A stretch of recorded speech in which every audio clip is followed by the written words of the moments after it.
आज हम भारतीय दलित साहित्य पर बात करेंगे, विशेष रूप से हिंदी की दलित आत्मकथाओं पर बात करेंगे। हम अभी सोचेंगे कि आत्मकथाएं क्या होती हैं। आत्मकथाएं वास्तव में ये व्यक्ति के वैयक्तिक जीवन की गाथाएं होती है। तो आपके दिलो दिमाग में इस तरह का एक प्रश्न आता होगा, वही व्यक्ति के वैयक्तिक गाथा को हमको पढ़ने की क्या जरूरत है। लेकिन ये वैयक्तिक गाथा होते हुए भी इसमें अपने समकालीन समाज की कथा और व्यथा भी होती है। हिंदी दलित आत्मकथाओं में हम देखते हैं कि यहाँ गांधी जी का प्रभाव है, सावरकर जी का प्रभाव है, बाबा साहेब अम्बेडकर जी का प्रभाव है। उनके आर्थिक विचार, सामाजिक विचार, धार्मिक विचार, कई प्रकार के प्रभाव इन दलित आत्मकथाओं पर हम देखते हैं। शिवराज सिंह चौहान बेचैन जी एक प्रमुख हस्ती है हिंदी दलित साहित्य में। मेरा बचपन मेरे कंधों पर उनकी आत्मकथा है। अक्सर मैं सोचता हूं, क्या ये केवल दलित आत्मकथा है? नहीं है। फिर क्या है? भारत के गरीबों की आत्मकथा है। हालांकि लेखक कहते हैं कि मैं दलित हूं। ये गरीबों की व्यथा भी है, जो गांव से आए हुए हैं, जो अंदरूनी इलाके से आए हुए हैं, गरीबी में अपना जीवन बिताते हैं, अपना जीवन बिताते हुए पूरा परिवार का पालन पोषण करते हैं, पढ़ाई करते हैं, मेहनत करते हैं, मजदूरी करते हैं, ये सब करने के लिए मजबूर होते हैं। तो शिवराज की ये आत्मकथा दलित आत्मकथा भी है, ये भारतीय गरीबों की आत्मकथा भी है। मोहनदास नमिश जी की आत्मकथा में भी यही चीजें दिखाई देती हैं। और हम देखते हैं कि जूठन में ओम प्रकाश वाल्मीकि जी की आत्मकथा में हम समकालीन भारतीय इतिहास को देखते देखते प्राचीन इतिहास को भी हम देखते हैं। समाज कई चीजों में बंटा हुआ है। आर्थिक कारणों से, सामाजिक कारणों से, धार्मिक कारणों से, राजनीतिक कारणों से, शैक्षिक कारणों से समाज में ऊंच नीच परिस्थितियों को हम झेलते हैं। जूठन दोबारा ये गरीबी की कहानी है। गरीब लोग अपना पेट भरने के लिए क्या नहीं करते। अपनी मां के साथ ओम प्रकाश वाल्मीकि जी अपने बचपन में जो झेले हैं, इसका बहुत ही सशक्त चित्रण इन्होंने इसमें किया है। सामाजिक कारण मैंने कहा, आर्थिक कारण, शैक्षिक कारण, राजनीतिक कारण की वजह से दलित लेखक को जीवन के अलग अलग पड़ाव में अलग अलग अनुभव होते हैं। इन अनुभवों के आधार पर लेखक अपने समकालीन समाज के प्रति इस तरह का एक अभिप्राय, एक ओपिनियन बना लेते हैं कि ये बुरा है, ये अच्छा है, ये नहीं होना चाहिए था, ये होना चाहिए था। वो लेखक स्थायी लेखक होते हैं। इन चीजों के साथ साथ रोजमर्रा से संबंधित चीजों के साथ साथ वो देखते हैं कि यहां एक इस तरह की चीज भी होनी चाहिए जो हमारे भविष्य को रूपायित करे। शुरुआत में मैंने आपसे कहा कि गरीबी एक स्थायी चीज है भारत में। गांव से आए हुए लोगों के लिए ये एक बहुत बड़ा सवाल है। दलित की गरीबी इससे भी बड़ा भयानक है। गरीब होना, अस्पृश्य होना, ये दो शाप हैं। इन दोनों अभिशापों को झेलते हुए लेखक कैसे अपने आप को वहां से ऊपर उठाया, अपनी गरीबी पर उन्होंने कैसे काबू किया, अस्पृश्यता की उस भावना से ग्रसित होकर हीन भावना से जीने वाले वो व्यक्ति अपनी पढ़ाई के माध्यम से, समाज के साथ उनके व्यवहार के माध्यम से, समाज के साथ अपने संबंधों को बरकरार रखते हुए आगे बढ़ते हुए, इन संबंधों में, इन व्यवहारों में जो वो अस्पृश्यता का जो प्रभाव देखते हैं उसको पार करते हुए वो कैसे जीवन को आगे बढ़ाते हैं, कैसे भारतीय समाज में अपना संबंध स्थापित करते हैं, अपने लिए एक स्थान बनाते हैं, अपने लिए एक जगह कैसे बनाते हैं। ये उत्पीड़न विकास की ये कहानी, बरकत की ये कहानी दलित आत्मकथाओं का मूल द्रव्य है। मूल द्रव्य ये भी है, हम गरीब हैं, हम अस्पृश्य हैं, हम जंगलों में रहने वाले हैं, गांव के बाहर रहने वाले हैं, गांव के बाहर रहते हुए भी गांव में हमको कैसे जगह बनाना है, गांव वालों के दिलों में हमको कैसे जगह बनाना है, ये मोहनदास नमिश राय जी ने प्रतिपादन किया है, ये वाल्मीकि जी ने प्रतिपादन किया है, कौशल्या बैशंत्री जी ने इसका प्रतिपादन किया। देखिए, कौशल्या बैशंत्री जी की आत्मकथा दोहरा अभिशाप बिल्कुल अलग तरह की और एक आत्मकथा है, क्योंकि वो दलित है, पति भी दलित है। वो कहती है दलित होना, दलित स्त्री होना, ये दो अलग अलग चीजें हैं, ये दो तरफा शोषण है। दलित पति दलित पत्नी का कैसे शोषण करता है, दलित पत्नी को पुरुषत्व को कैसे सामना करना पड़ता है, इसका जिक्र इस आत्मकथा में है। मतलब दलित आत्मकथा का बहुत सरलीकरण करके हम ये नहीं बता सकते कि ये जाति प्रथा के खिलाफ बात करते हैं, धर्म के खिलाफ बात करते हैं, आर्थिक कारणों के खिलाफ बात करते हैं। यस करते हैं, साथ साथ में यहां अंदर ही अंदर आदमी अपने आप से लड़ता है, अपने आप से जूझता है, अपने आप से बात करता है, प्रश्न करता है, सवाल करता है। उन सवालों का जवाब ढूंढते ढूंढते वो थक जाता है, पूरा जीवन उसमें वो बिता देते हैं, लेकिन अंत में उनको मालूम होता है इन सवालों का, इन प्रश्नों का उत्तर ये है। भारतीय समाज में, भारतीय जनजीवन में, भारतीय प्रवृत्तियों में, भारतीय जीवन विधान में इसके उत्तर को हमको ढूंढने की आवश्यकता है, ये लेखक आत्मकथाकार मानते हैं। शरण कुमार लिंबाड़े मराठी का और एक महत्वपूर्ण कथाकार हैं।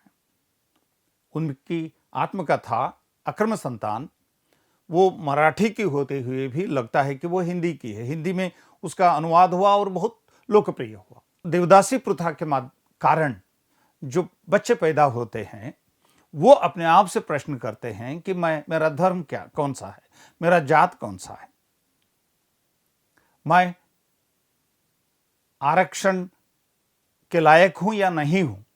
मतलब इतने महत्वपूर्ण मुद्दे,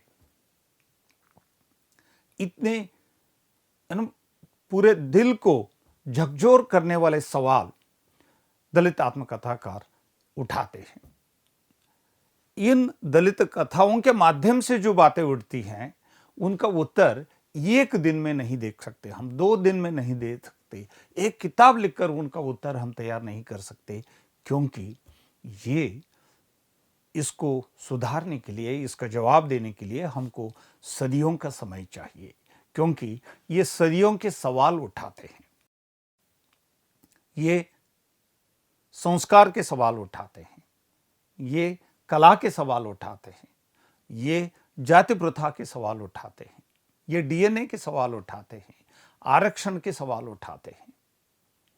उठाते उठाते इन सब से कैसे मुझको उठना है, मेरे समाज को कैसे उठाना है और भारतीय समाज में अपना स्थान कैसे बनाना है। वास्तव में ये एक आइडेंटिटी क्राइसिस है, ये पहचान का एक संघर्ष है।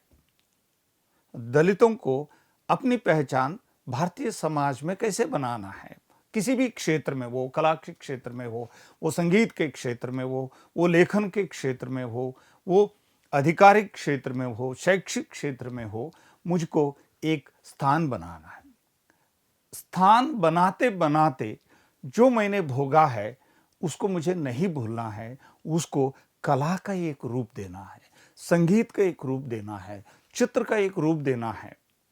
शैक्षिक क्षेत्र में महात्मा गांधी जी ने जो प्रतिपादन किया, बाबा साहेब अम्बेडकर जी ने जो प्रतिपादन किया, अन्य लोगों ने, बड़े बड़े लोगों ने जो प्रतिपादन किया कि भारतीय समाज को कैसे समृद्ध बनाना है, मुझको इन खामियों से कैसे ऊपर उठाना है, इन पर भी साहित्यकार को सोचना पड़ता है। इसीलिए दलित साहित्यकार आत्मकथा लिखते वक्त वो इतिहासकार बनता है, वो प्रागैतिहासकार बनता है, वो समय से परे आगे आने वाले भविष्य का इतिहास भी बताते हैं, वो सोशियोलॉजिस्ट बनता है, वो संगीतकार बनता है, वो कलाकार बनता है, वो चित्रकार बनता है और अपनी वैयक्तिक कथा को, व्यथा को वो सामूहिक बना देते हैं। सामूहिक बनाते बनाते अपनी आने वाली नई पीढ़ी के सामने इस तरह का एक रूप, इस तरह का एक वातावरण वो निर्माण करते हैं कि देखो भैया, बेटे, मैंने ये झेला, मेरे सामयिक समय ने ये झेला, आपको नहीं झेलना है। बाबा साहेब ने जो हमको कहा है कि पढ़ाई करो, ठीक से पढ़ाई करो, संगठित हो जाओ। अब पढ़ाई में देखिए, पढ़ाई करो, रीड एंड राइट नहीं है, ये पढ़ो आगे बढ़ो नहीं है, पढ़ो और सोचो, पढ़ो और काम करो, पढ़ो और पढ़ो और पढ़ो।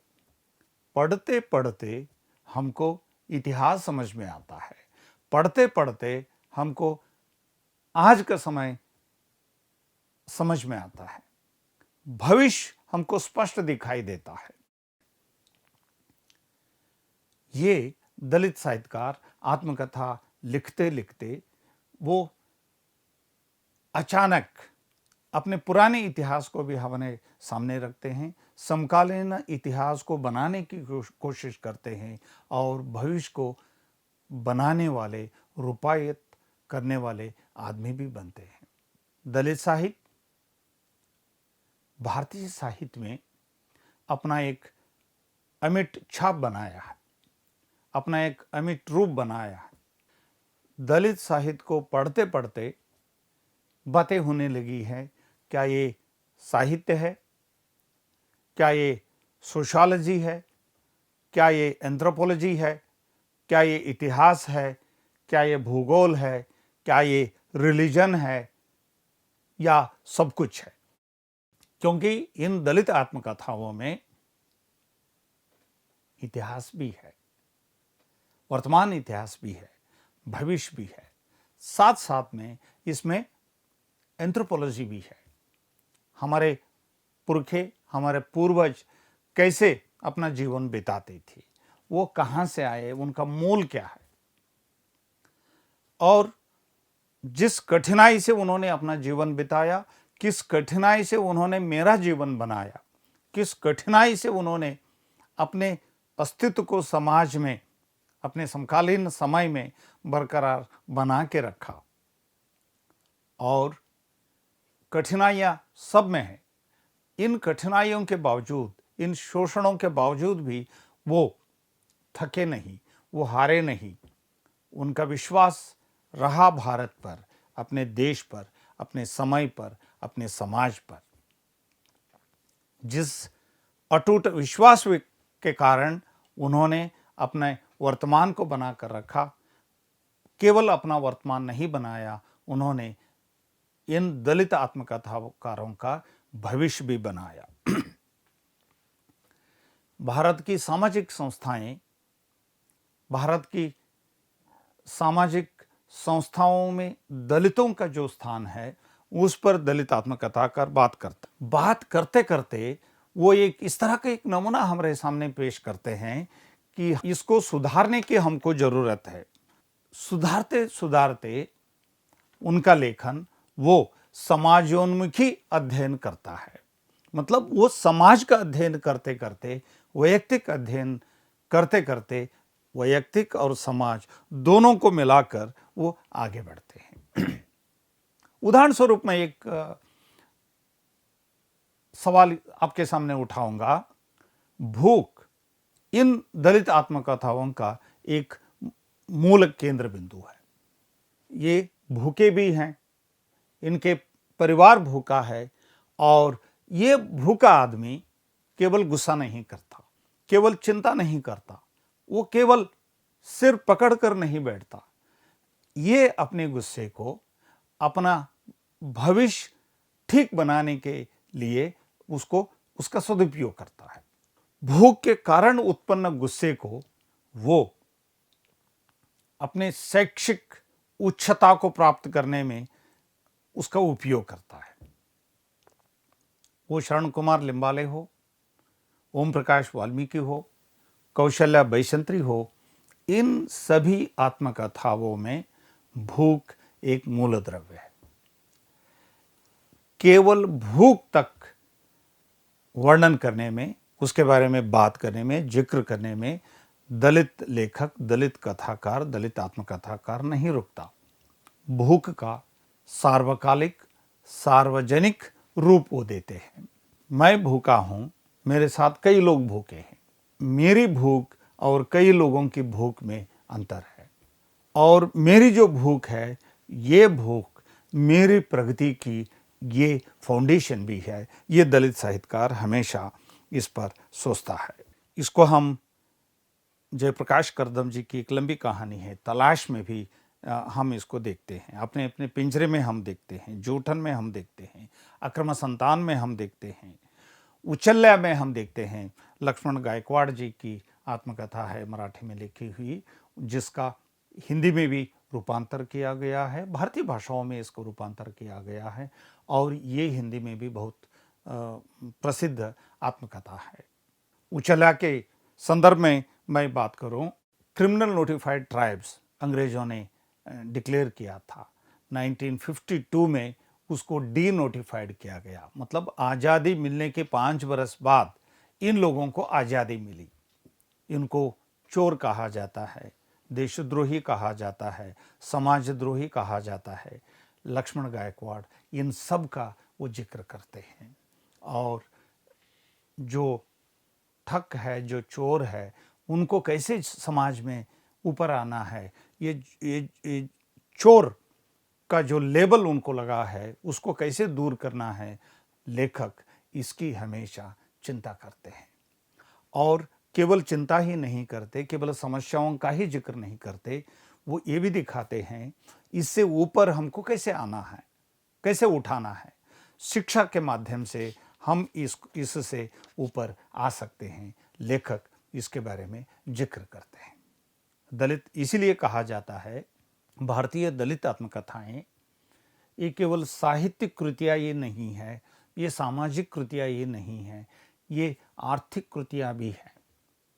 अपने समय के आर्थिक परिस्थिति का वो जिक्र करते हैं, सामाजिक परिस्थिति का जिक्र करते हैं, सोशियोलॉजी का जिक्र करते हैं, एंथ्रोपोलॉजी का जिक्र करते हैं, राजनीतिक घटनाओं का वो जिक्र करते हैं। मतलब उसका इतिहास, ये पॉलिटिकल हिस्ट्री भी है, ये एंथ्रोपोलॉजी भी है, और ये शैक्षिक महागाथा भी है।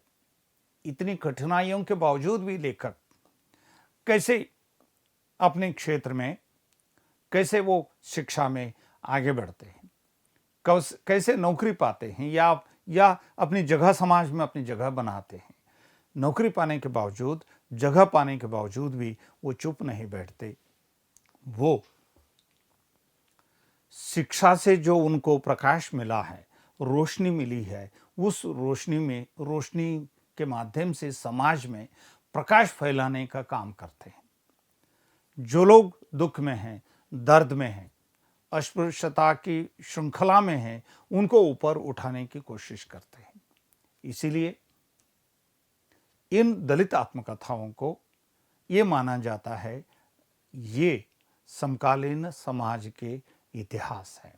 समकालीन समाज के उतार चढ़ाव को, समकालीन समाज के संघर्ष को देखने के लिए हमको इन आत्मकथाओं का विश्लेषण करने की जरूरत होती है। इसलिए जरूरत होती है, ये हिस्ट्री न होते हुए भी, इतिहास न होते हुए भी ये इतिहास है। ये इकोनॉमिक्स के जटिल, अर्थशास्त्र के जटिल नियमों की चर्चा न करते हुए भी ये अर्थशास्त्र है। राजनीतिक शास्त्र न होते हुए भी समकालीन राजनीतिक घटनाओं का इसमें उल्लेख किया जाता है। इस तरह दलित आत्मकथाएं एक ओर साहित्यिक कृतियां हैं, दूसरी ओर अन्य शास्त्र, अन्य कलाएं, अन्य विधियों के बारे में भी इसमें जिक्र किया जाता है। हमको, पाठकों को, आप जैसे विद्वज्जनों को इन दलित आत्मकथाओं पर अलग अलग मानदंडों के माध्यम से अध्ययन करने की, विश्लेषण करने की, इसके अलग अलग अर्थों को निकालने की जरूरत होती है। मुझे लगता है इन बातों से आपको नई दृष्टि मिली होगी। नमस्कार।